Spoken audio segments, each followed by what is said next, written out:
How would you rate your job at the Black Knight Invitational? Oh, it was good. It's a tough tournament. We set a lot of our guys, and I had to wrestle two of my teammates, which sucks. I hate it. It's especially in that setting. It's different, but I thought I had a good weekend, and just ready to keep improving through the season and have a great year. What do you take away? You said it sucks wrestling a teammate. Yeah. Obviously, you get to see him in here. So, what do you maybe take away from that setting? It's just another opportunity to compete. I love competing. Coach Kale says it best. We don't do all this for nothing.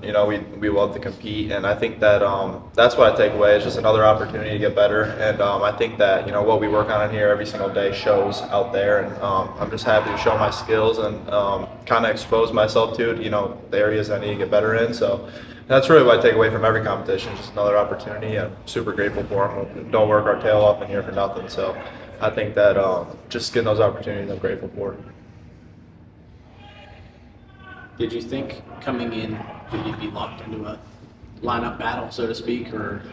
No, definitely not. I mean, I'm not at 197 either. I think I weighed like 180 when I got here last summer. So I've grown a lot, and it's been a fun process this summer gaining weight, and it was something I've never really done. I kind of just let my body naturally grow. When Carter came back, he told me he's going 84, so I was like, all right, I'm either gonna get big or or not. So I made the choice. I talked with the coaches, made the choice I was gonna go up, and then it's been fun since then. And it's just Penn State wrestling brings the best guys in the country, so it's just kind of what comes with it. Take us through that process, bulking up and growing up, and just take us through that. Like what it's in the entail, what you eat, and like all that fun stuff. Whole lot of red meat. Get a cow from Mr. Kasak, Tyler Kasak's dad, and that's all I eat pretty much every single day. Some red meat, a lot of eggs, potatoes, rice, and just creatine. Just lift weights, wrestle. How has Carter been as a mentor, as a teammate, somebody that you can trust, rely on to make you a better wrestler? What kind of influence has he had on you? Well, I mean, he's done it all that college wrestling, has to offer. He's a 4-time national champ, going for his fifth, and that's obviously territory that'll probably never be touched again. So I think that he's done everything you can do in college wrestling except for win the Hodge. But I think that's what he's locked in on now. I know, and he's so dominant, and just the way he competes, super hard, and he works hard. He's the hardest worker I've ever met in my life. So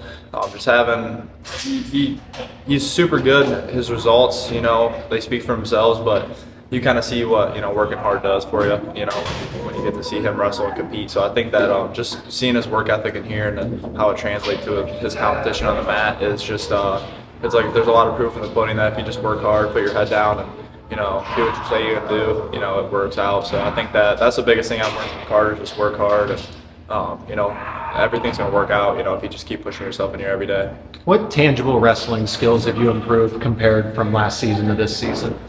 I think my top games really improved. I didn't really ride guys at all in high school. I hated it. I just kind of wrestled on my feet a lot. And now, I really enjoy top and bottom, especially top. And I think just making that a big part of my arsenal is going to help every area of my wrestling. It helps me on my feet, helps me on bottom, So I think I'd say top I've definitely improved the most on. I think just taking smarter shots, when I compete, kind of last year, and especially in high school, I just dive in on legs and figure it out, but it doesn't work when you're wrestling big, strong guys all the time, especially in here. So I had to learn my lesson, the hard way a lot for a long time. But one day I just kind of made that decision. It's not like I'm perfect yet. I still take some stupid shots sometimes, but I think that just making that decision that I'm going to really put the effort into the hand fight more and making my shots more open than I was before has helped a lot. So I'd say probably just my shots and on top, and just I've improved everywhere, but those are probably the two biggest areas.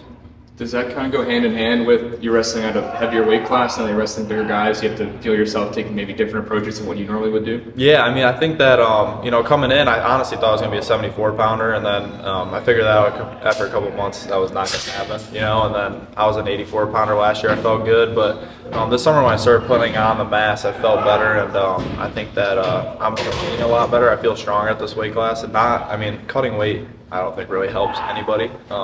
That'd be my advice for young kids, is to not cut weight. So I think that the approach has changed a little bit, but it's honestly easier because the guys get a little bit more tired. They're a little bit I'd say less fit at 197 than they are at 84. So I think that it's honestly a little bit easier. The tactics are really the same. It's just wrestle hard every time and go get guys tired. So are you cutting a lot to make 184 or not really? To make 184, that would not be the funnest cut anymore, but 197 is not too bad. Yeah. So, yeah. So we have been now 2 weeks. We've been seeing this IAG on the door. What's this at? Can you fill us in on this? It means I am grateful, and that's just kind of what we base our program on, is being grateful and grateful for every opportunity that we get. Grateful we compete with gratitude, for how much work we put in here and how much time and effort that the coaches put in. And I think that our coaches are the best, exemplifiers of gratitude in the whole world. I've never seen a more grateful bunch. They tell us to live our lives like that and compete like that, and everything gets a little bit better when you're grateful. Last one? Are we good? Going back to the K-Sac Cal comment, how joking was that? How serious was that? And how did you kind of come to discover maybe that his dad has cows and makes meat and stuff like that? I was very serious. Me and Ty were really good friends, and I stayed with him. I used to come up here when I was in high school after I could get into the RTC for a couple practices and stuff here and there. I'd stay with Tyler and became good friends with him, and I knew that he had a farm back home, and I think when I moved here, I found out that his dad would just drive up meat, So I was like, hey, I want to get in on this, so I just bought a cow, and it's going good. So yeah. All